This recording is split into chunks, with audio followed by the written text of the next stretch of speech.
Okay, start करते हैं polity. और पॉलिटी में हम लोग पार्ट 5 ऑफ द कॉन्स्टिट्यूशन पढ़ रहे थे, जिसमें हम लोगों ने लास्ट लेक्चर में प्रेसिडेंट खत्म कर लिया था। ठीक है, तो एक बात बता दो मुझे, जो प्रेसिडेंट है, प्रेसिडेंट का ट्रिक हमने क्या देखा था? प्रेसिडेंट यानी राष्ट्रपति का ट्रिक हमने देखा था, प का नी को का दू यो द स म। आर्टिकल कहां से शुरू हुआ था? 52 से लेकर के ये 61 तक गया था। और इसके बाद 62 में हमने देखा था कि प्रेसिडेंट का पोस्ट कितनी सिचुएशंस में खाली हो सकता है ना? कब कब प्रेसिडेंट का पोस्ट खाली हो सकता है, हमने आर्टिकल 62 में देख लिया था। अब हम शुरू करते हैं वॉइस प्रेसिडेंट। वॉइस प्रेसिडेंट को हिंदी में कहते हैं उपराष्ट्रपति। वॉइस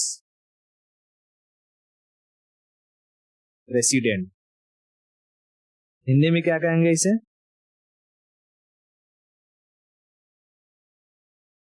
उपराष्ट्रपति। ठीक है, उपराष्ट्रपति। इनका ट्रिक होता है उसरा निका चूस। क्या होता है? उसरा निका चूस। ठीक है, उसरा निका चूस। बताओ ये कौन से आर्टिकल से शुरू होगा? 63, 64, 65, 66, 67, 68, 69। ठीक है, 63, 64, 65, 66, 67, 68, 69। तो उपराष्ट्रपति का ट्रिक उसरा निका चूस। अब देखो, ऊ से उपराष्ट्रपति, ऊ से उपराष्ट्रपति यानी वॉइस प्रेसिडेंट, उपराष्ट्रपति। जैसे प से था पद, तो यहाँ पर उपराष्ट्रपति का पद है। ठीक है, उपराष्ट्रपति का पद। स की बात करें तो सभापति, सभापति यानी चेयरमैन। क्या कहते हैं? चेयरमैन। अभी हर एक टर्म को समझाऊंगा जैसे मैंने प्रेसिडेंट में समझाया था। ठीक है, फिर रा का मतलब राष्ट्रपति। रा का मतलब राष्ट्रपति, राष्ट्रपति। लेकिन ये कार्यकारी होते हैं, एडहॉक। एडहॉक मतलब टेम्पोररी,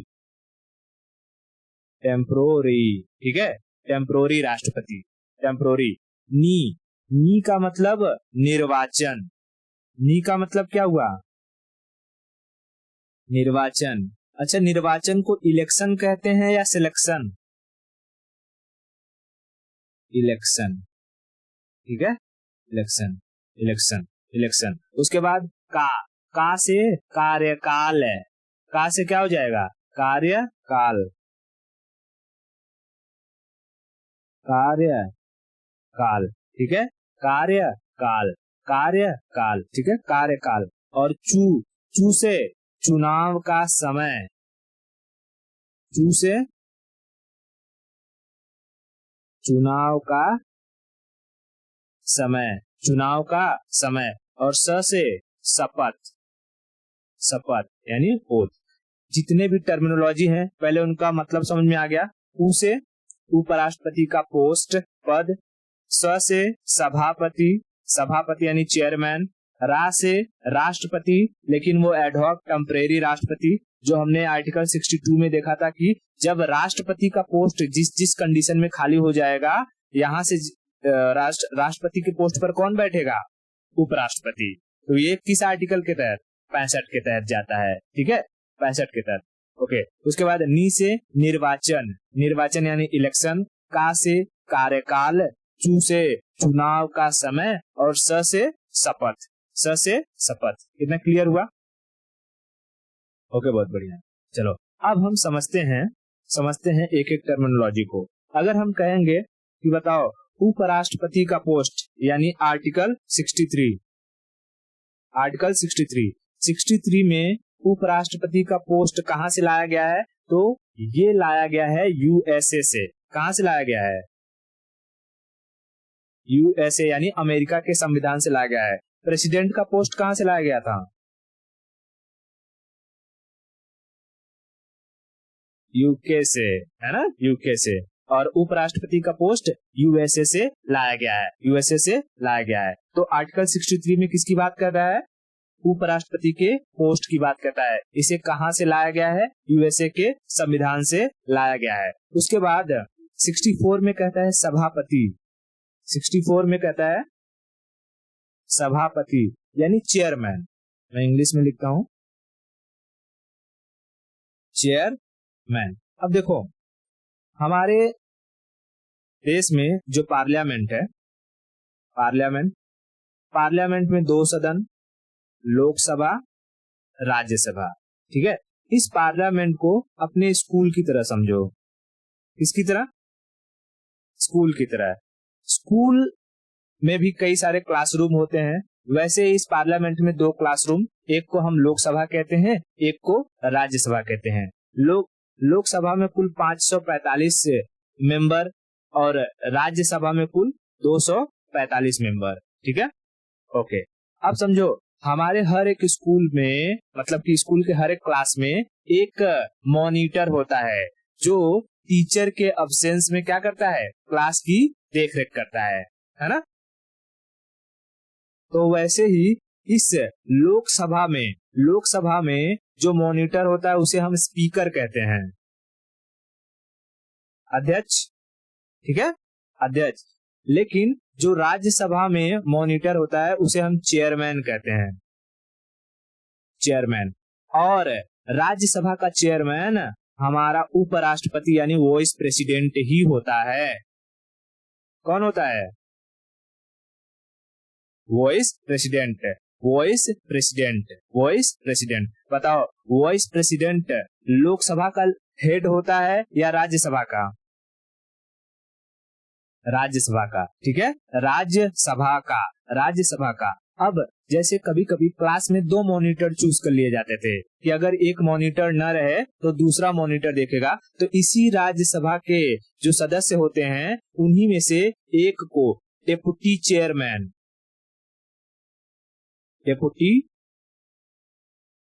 चेयरमैन घोषित कर दिया जाता है, चुन लिया जाता है, ताकि जब ये वॉइस प्रेसिडेंट कभी प्रेसिडेंट की पोस्ट पर चले जाएं तो डेप्यूटी चेयरमैन इस राज्यसभा को संभालने का काम करे। समझ में आया क्या? तो कहेगा कि आर्टिकल 64 के तहत राज्यसभा को कौन हैंडल करता है?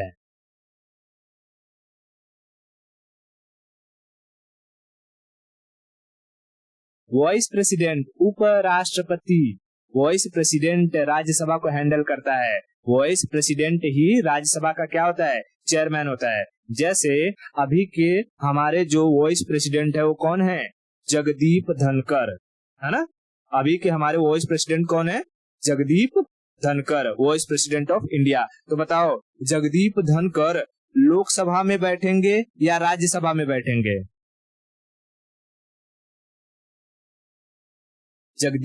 जगदीप धनखड़ साहब कहाँ बैठेंगे? लोकसभा या राज्यसभा में?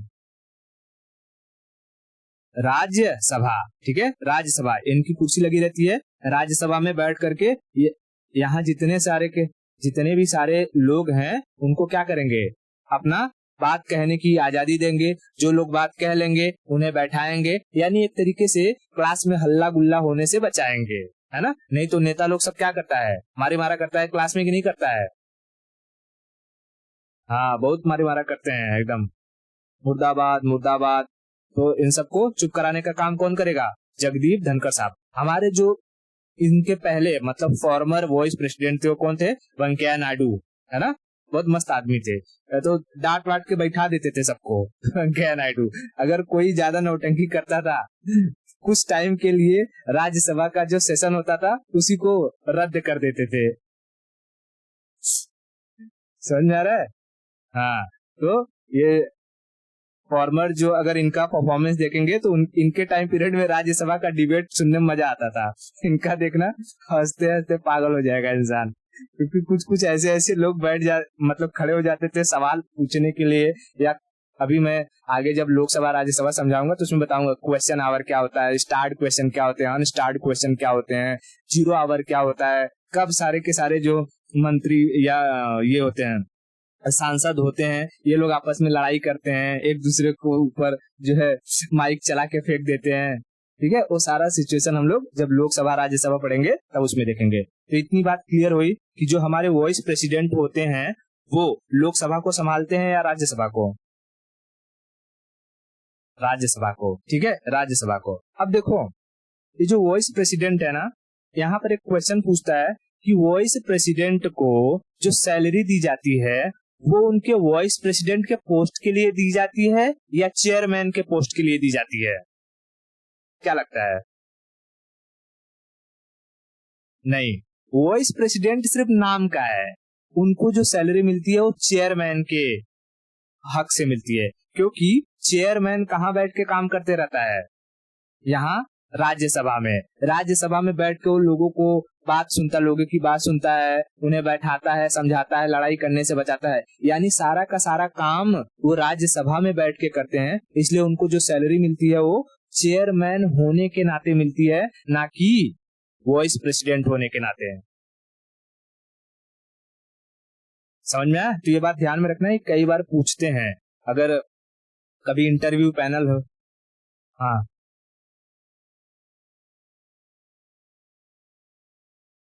हाँ, वहां पर वॉइस प्रेसिडेंट का पेमेंट मतलब वही चेयरमैन का ही पेमेंट।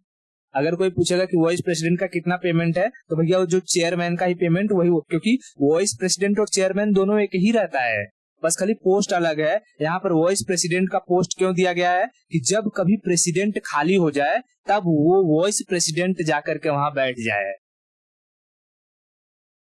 समझ में आया क्या? लेकिन ये वॉइस प्रेसिडेंट काम क्या करता है? तो चेयरमैन का काम करता है, अध्यक्षता का काम करता है। कौन से सदन में? तो राज्यसभा में।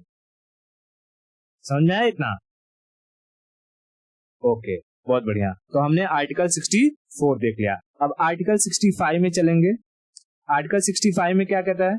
कहता है कि राष्ट्रपति, यानी ये जो वॉइस प्रेसिडेंट है ये राष्ट्रपति के पोस्ट पर चले जाएंगे और इसे हम एड हॉक का मतलब क्या होता है? टेम्परोरी राष्ट्रपति प्रेसिडेंट ये बन जाएंगे, तो अगर कहेगा कि वॉइस प्रेसिडेंट के पोस्ट पर आता है किस आर्टिकल के तहत? आर्टिकल 65 के तहत। आर्टिकल 65 के तहत। तो इतना क्लियर है? ओके, अच्छा बताओ, जब ये वॉइस प्रेसिडेंट के पोस्ट पर जाएंगे तो इन्हें सैलरी कौन सी मिलेगी? वॉइस प्रेसिडेंट वाली या प्रेसिडेंट वाली? प्रेसिडेंट वाले, क्योंकि इंसान को वही सैलरी दी जाती है जो काम करता है। अगर वॉचमैन है, वो वॉचमैन की नौकरी कर रहा है तो उसे वॉचमैन वाली सैलरी मिलेगी। और एक आईएएस अधिकारी है, आईएएस अधिकारी का काम कर रहा है तो उसे आईएएस अधिकारी वाली सैलरी मिलेगी। लेकिन आईएएस अधिकारी वॉचमैन बन जाए और वॉचमैन आईएएस अधिकारी बन जाए तो उसी वॉचमैन को आईएएस अधिकारी की सैलरी मिलेगी और उसी आईएएस अधिकारी को वॉचमैन की सैलरी मिलेगी। यानी कोई इंसान जो काम करता है उसे उसके काम के अकॉर्डिंग ही सैलरी दी जाती है। समझ में आया? ओके, बहुत बढ़िया। तो आर्टिकल 65 भी समझ में आ गया। आगे चलें। ओके, आगे देखते हैं आर्टिकल 66 में कहता है निर्वाचन यानी इलेक्शन। इनका भी इलेक्शन सेम प्रेसिडेंट की तरह ही होता है। 66 में इलेक्शन, प्रेसिडेंट का इलेक्शन समझा था, एकल संक्रमणीय अनुपातिक पद्धति है ना, single transferable preferable vote, single transferable preferable vote. लेकिन यहाँ पर फर्क सिर्फ होगा कि भाई इनको वोट देने कौन आएगा। ठीक है, वोट देने कौन आएगा। अब देखो, इलेक्शन में जो वोट डालने आएगा, यहाँ होता है हमारा पार्लियामेंट, दिल्ली में पार्लियामेंट, और हर राज्य में होता है विधानसभा। मतलब कि लेजिस्लेटिव काउंसिल, मैं एलसी लिख देता हूँ, लेजिस्लेटिव काउंसिल, है ना, विधानसभा और विधान परिषद। जब प्रेसिडेंट की बात हो रही थी, क्योंकि प्रेसिडेंट पूरे देश को रिप्रेजेंट करता है, प्रेसिडेंट राज्यों में स्टेट इमरजेंसी लगा सकता था, इसलिए राज्य के जो विधायक होते थे वो भी आते थे प्रेसिडेंट को चूज करने के लिए। लेकिन क्या वॉइस प्रेसिडेंट के पास ये पावर होती है कि वो राज्य में इमरजेंसी लगा सके? नहीं, जब वॉइस प्रेसिडेंट के पास ये पावर नहीं होती तो विधानसभा के लोग वॉइस प्रेसिडेंट को वोट करने नहीं आएंगे। ठीक है, विधानसभा के लोग वॉइस प्रेसिडेंट को वोट करने नहीं आएंगे। इतना क्लियर? हाँ, अब देखो, यहाँ लोकसभा था, राज्यसभा। लोकसभा में 2 एंग्लो इंडियन होते थे और 12 नॉमिनेटेड मेंबर होते थे जो प्रेसिडेंट के इलेक्शन में भाग नहीं लेते थे। क्यों? क्योंकि प्रेसिडेंट उन्हें नॉमिनेट करता था। लेकिन क्या ये वॉइस प्रेसिडेंट इनको नॉमिनेट करता है? नहीं करता है। इसीलिए इसमें जितने भी सदस्य हैं, लोकसभा हो राज्यसभा हो, उसके एंग्लो इंडियन और नॉमिनेटेड मेंबर, सारे के सारे लोग वॉइस प्रेसिडेंट की इलेक्शन में भाग लेते हैं। समझ में आया क्या? हाँ, ठीक है। ये बस इतना सा याद रखना कि पार्लियामेंट में पहले अगर हम प्रेसिडेंट की बात करेंगे तो उसमें एंग्लो इंडियन भाग नहीं लेता था, नॉमिनेटेड मेंबर भाग नहीं लेता था। विधानसभा भाग लेती थी, लेकिन वॉइस प्रेसिडेंट के टाइम में विधानसभा भाग नहीं लगी। विधान परिषद तो भाग पहले से नहीं लेती थी, लेकिन यहाँ पर एंग्लो इंडियन नॉमिनेटेड मेंबर भी भाग लेंगे। समझ में आ गया? हाँ, और जो प्रोसेस होगा वो यही होगा, single transferable preferable vote, single transferable preferable vote. इतना क्लियर है?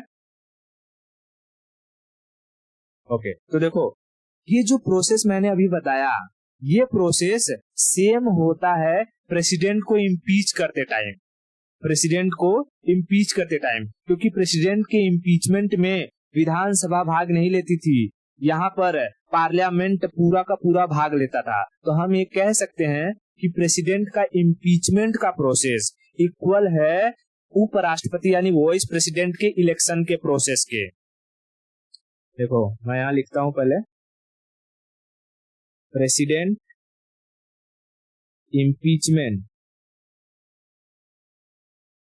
Impeachment process is equal to vice president election process, election process. कह सकते कि नहीं कह सकते हैं? अब इम्पीचमेंट ये मत करना कि मुझे पता नहीं इम्पीचमेंट क्या होता है। प्रेसिडेंट को अपने पोस्ट से हटा देना क्या कहलाता है? इम्पीचमेंट कहलाता है। जब प्रेसिडेंट को इम्पीच किया जाता है तो उसमें भी लोकसभा के सारे मेंबर भाग लेते हैं, राज्यसभा के सारे मेंबर भाग लेते हैं, और जब वॉइस प्रेसिडेंट को इलेक्ट किया जाता है तब इसमें भी लोकसभा के सारे मेंबर भाग लेते हैं, राज्यसभा के सारे मेंबर भाग लेते हैं। ये दोनों प्रोसेस सेम हुआ कि नहीं हुआ? हाँ, तो ये बात को ध्यान रखना, ये भी कई बार एग्जाम में पूछता है कि क्या प्रेसिडेंट का impeachment process is equal to the vice president election process? तो हाँ है। ठीक है, हाँ है। इतना क्लियर हुआ? ओके, बहुत बढ़िया। उसके बाद अगर हम देखेंगे, हमारा आर्टिकल कितना हो गया? 66 हो गया। 67 में कहेंगे तो कार्यकाल। देखो, वॉइस प्रेसिडेंट का भी कार्यकाल 67 यानी टेन्योर। वॉइस प्रेसिडेंट का जो कार्यकाल है ये भी 5 साल का है, 5 साल। लेकिन ये 5 साल से पहले भी हटाए जा सकते हैं, but can remove before 5 year. कैसे हटाया जाएगा?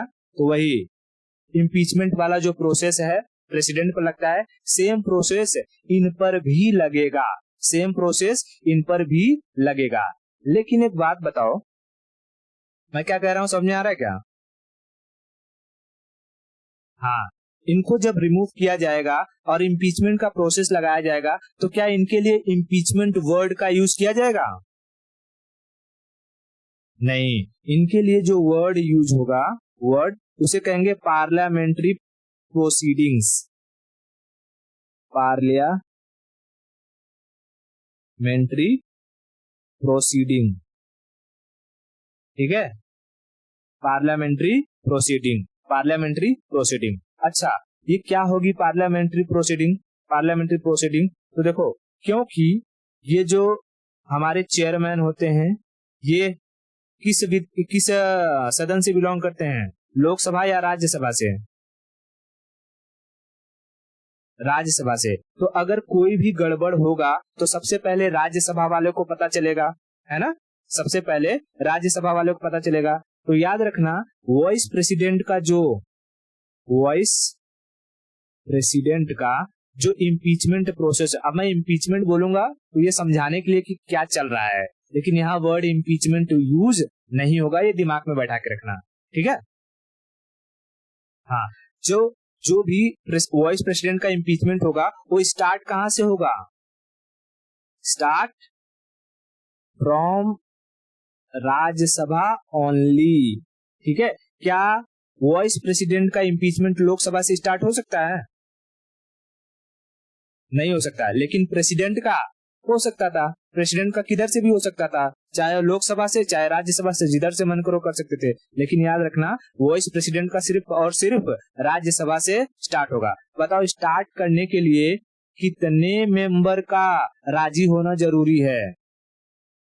स्टार्ट करने के लिए 1/4 लोग पहले अप्रूवल देंगे कि भैया हाँ, हमें इम्पीचमेंट वाला प्रोसेस लाना है, और जब 1/4 अप्रूवल दे देंगे उसके बाद उन्हें बिल पास कराना हो गया 2/3 से। और अगर 2/3 मेंबर राज्यसभा के पास कर दिए तब इन्हें भेजना होगा उस बिल को लोकसभा में। लेकिन लोकसभा में भेजने से पहले 14 दिन पहले उन्हें वॉइस प्रेसिडेंट को बताना होगा कि हमने आपका क्या कर दिया है, इम्पीचमेंट कर दिया है, आपको राज्यसभा से निकाल दिया है, ताकि जो वॉइस प्रेसिडेंट हैं वो लोकसभा में जाकर के अपनी सफाई दे सके।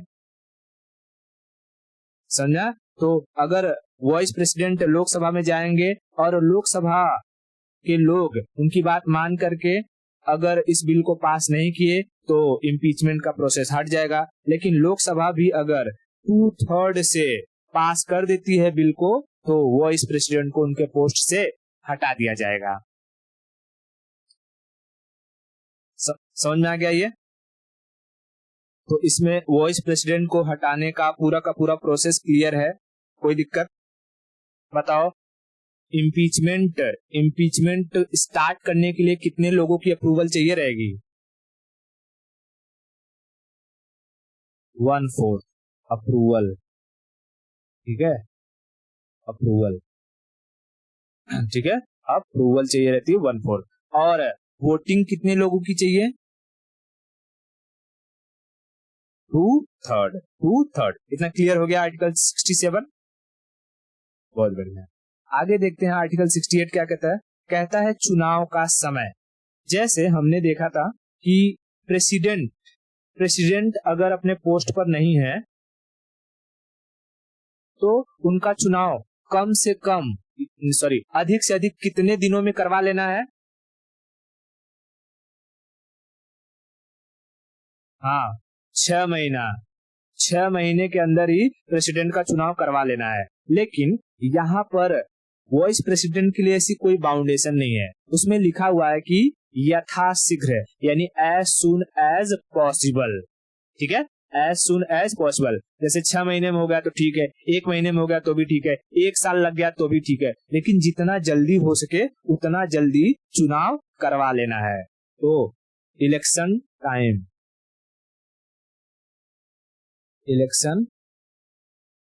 टाइमिंग इसमें क्या रहेगा?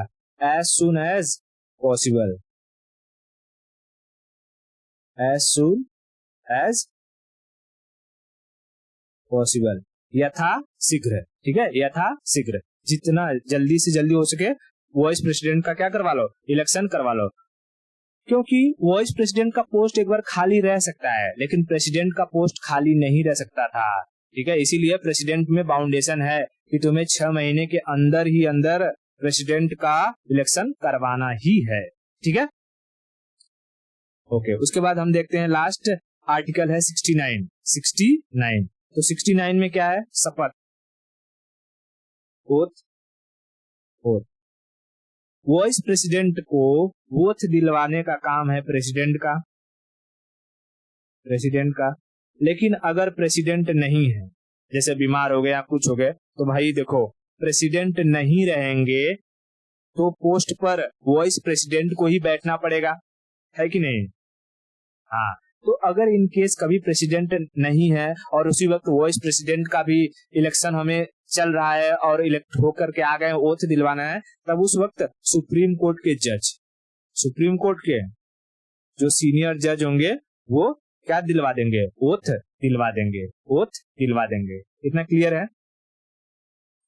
अच्छा बताओ कि जैसे किसी वाइस प्रेसिडेंट को, ठीक है, वाइस प्रेसिडेंट को वीपी लिखता हूं, वाइस प्रेसिडेंट को इम्पीच करके उसके पद से हटा दिया गया। मान लो कि कोई 2020 में वाइस प्रेसिडेंट बना था, उसका कार्यकाल था 2025 तक, लेकिन 2023 में ही उसको इम्पीचमेंट कर दिया गया और उसे पोस्ट से हटा दिया गया।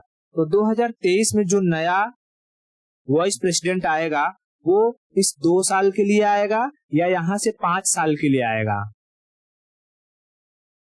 5 साल के लिए। ठीक है, आने वाले चाहे प्रेसिडेंट हो या वाइस प्रेसिडेंट हो, वो हमेशा 5 साल के लिए आएंगे, वो किसी का बचा हुआ टाइम पीरियड कंप्लीट करने के लिए नहीं आते। इतना बात क्लियर है।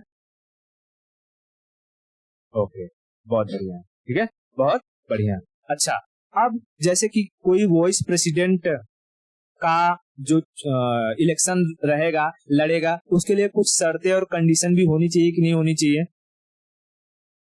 है ना। तो देखो, जब हमने ये इम्पीचमेंट वाला देखा ना, इम्पीचमेंट कहाँ गया जी, ये आर्टिकल 66 इलेक्शन वाला, इसी के अंदर उनका कंडीशन और योग्यताएं और कंडीशन भी दिया हुआ है। योग्यता मतलब एलिजिबिलिटी और यहाँ कंडीशन मतलब योग्यता। देखो सॉरी, दशाएं। एलिजिबिलिटी जो होनी चाहिए, मस्ट हैव, और कंडीशन मस्ट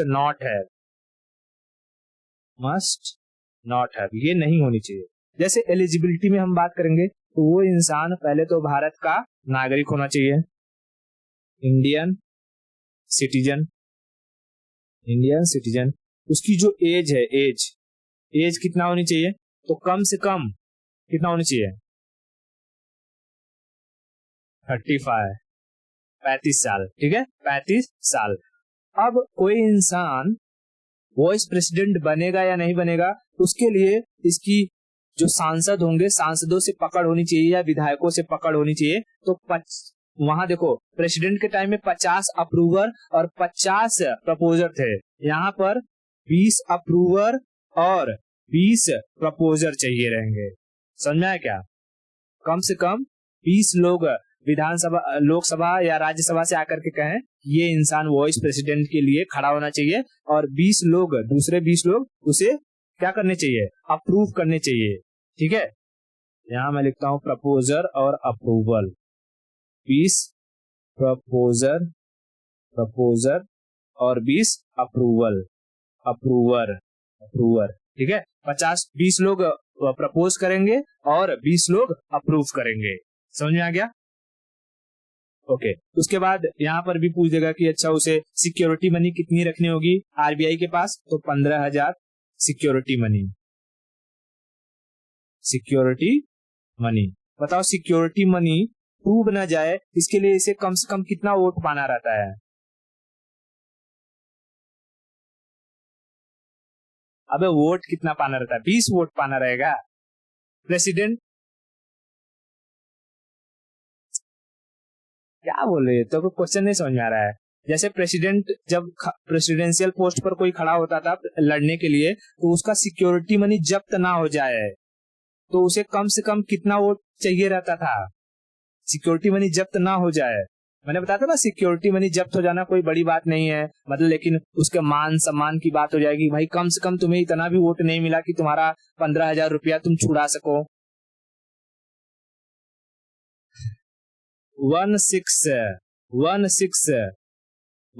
16 वोट उसको पाना है। जैसे कि मैंने एग्जांपल दिया था कि अगर 100 लोग वोट डालने वाले हैं तो 100 का 16 निकालेगी, कितना आ जाएगा? 6 का नम 6 और 6 के 36, है ना, मतलब कि लगभग 16 से 17। मैंने एग्जांपल भी दिया हुआ था कि कम से कम इसको 17 लोग वोट करने चाहिए, तब जाकर के इसकी सिक्योरिटी मनी बच पाएगी। सिक्योरिटी मनी मतलब उसकी इज्जत बच पाएगी कि हाँ चलो कुछ लोग तो हैं जो तुम्हारे लिए वोटिंग कर रहे हैं। वैसे ही वाइस प्रेसिडेंट को भी कम से कम 1/6 वोट पाना रहता है। अब कंडीशन में देख लेते हैं कि कंडीशन में क्या नहीं होनी चाहिए। तो भाई वो पागल नहीं होना चाहिए, अनसाउंड माइंड पागल नहीं होना चाहिए, दिवालिया नहीं होना चाहिए, बैंक करप्ट नहीं होना चाहिए, दिवालिया नहीं होना चाहिए। उसके बाद लाभ के पद पर नहीं होना चाहिए, office of profit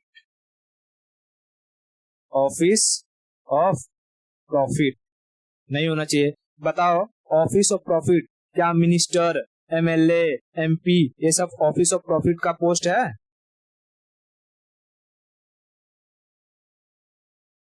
ministers, MPs, MLA, क्या ये सब ऑफिस ऑफ प्रॉफिट का पोस्ट है?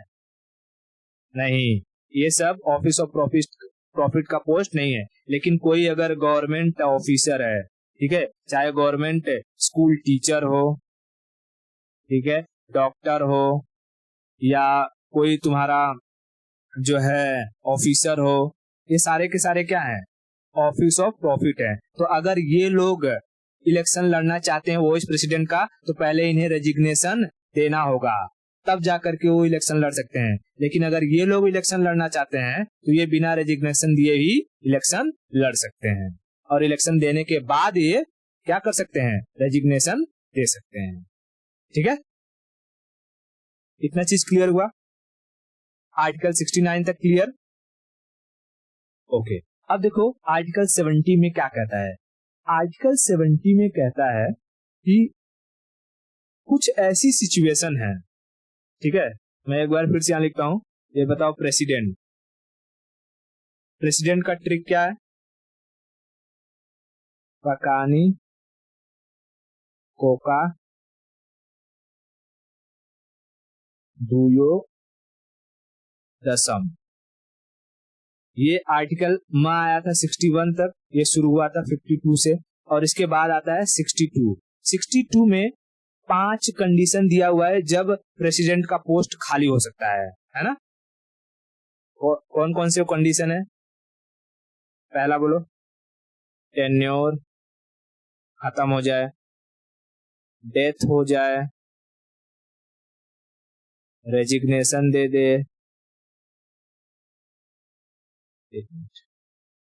रेजिग्नेशन दे दे, इम्पीचमेंट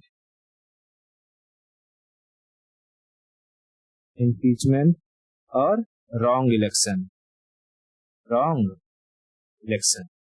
ये 5 बातें इसमें कही गई थी कि अगर ऐसा सिचुएशन है तो ऐसी सिचुएशन में प्रेसिडेंट का पोस्ट खाली हो सकता है। लेकिन सोचो अगर इससे भी इनके अलावा कोई सिचुएशन हो गई, तो मान लो कि प्रेसिडेंट कहीं गए हुए हैं चाइना के दौरे पर, और चाइना में वहां उनको किडनैप कर लिया, तब क्या वो ये चीज यहाँ पर लिखी हुई है कि चाइना में अगर वो किडनैप हो जाएंगे तो वाइस प्रेसिडेंट बनकर आएंगे? नहीं। तो यही कहा है अब आर्टिकल 70 में। बताओ अब वाइस प्रेसिडेंट का ट्रिक क्या है? दूसरा निकाह चूस, ये शुरू होता है 63 से और जाता है 69 तक। तो 70 में कहता है कि ऐसी कंडीशन जो आर्टिकल 62 में नहीं दी गई है, अगर वो कोई कंडीशन आती है तो इस आर्टिकल 70 के तहत वाइस प्रेसिडेंट प्रेसिडेंट के पोस्ट पर बैठ जाएंगे। समझ में आया? कहा है कि कंडीशन, मैं लिख देता हूं, कंडीशन अदर देन आर्टिकल 62, यानी कि ऐसी कोई सिचुएशन आती है जो आर्टिकल 62 में नहीं दी गई हुई है, ऐसी कोई सिचुएशन आती है जो आर्टिकल 62 में नहीं दी गई हुई है, तो वाइस प्रेसिडेंट इस आर्टिकल 70 का इस्तेमाल करके प्रेसिडेंट के पोस्ट पर जा सकते हैं। समझ में आया क्या? मैं क्या बोला, समझ में आया? फिर से बोलूं, जैसे यहाँ पर क्या, जैसे मैंने कहा कि किडनैपिंग, क्या किडनैपिंग ये आर्टिकल 62 में है? नहीं। तो इस किडनैपिंग अगर हो जाती है प्रेसिडेंट की, तो आर्टिकल 70 का उपयोग करके, यूज करके वाइस प्रेसिडेंट क्या बन जाएंगे? प्रेसिडेंट। मान लो कि वो बीमार हो गए, हॉस्पिटलाइज हो गए, हॉस्पिटलाइज, तो क्या हॉस्पिटलाइजिंग का कंडीशन आर्टिकल 62 में है? नहीं। तब ऐसी सिचुएशन में भी आर्टिकल 70 का यूज करके वाइस प्रेसिडेंट प्रेसिडेंट बन जाएंगे। मान लो कि ये अपने पत्नी के यहाँ चले गए हैं। कौन? पत्नी के घर को क्या कहते हैं? ससुराल। ससुराल चले गए और वहां पर उनके जो ससुराल वाले थे उनको पकड़ लिए, वहीं पर आने ही नहीं दिए। तब क्या ऐसी सिचुएशन आर्टिकल 62 में है? नहीं। तो ऐसी सिचुएशन में आर्टिकल 70 का इस्तेमाल करेंगे और वाइस प्रेसिडेंट क्या बन जाएंगे? प्रेसिडेंट। तो अब पूरा का पूरा चीज क्लियर हो गया कि किस किस सिचुएशन में वाइस प्रेसिडेंट प्रेसिडेंट बन सकते हैं। तो इतना आर्टिकल 63 से लेकर के 70 तक हमने सारा आर्टिकल देख लिया। इतना चीज क्लियर है क्या? ओके, बहुत बढ़िया। तो आज के लिए इतना रखते हैं और बाकी की स्टोरी हम नेक्स्ट लेक्चर में करेंगे।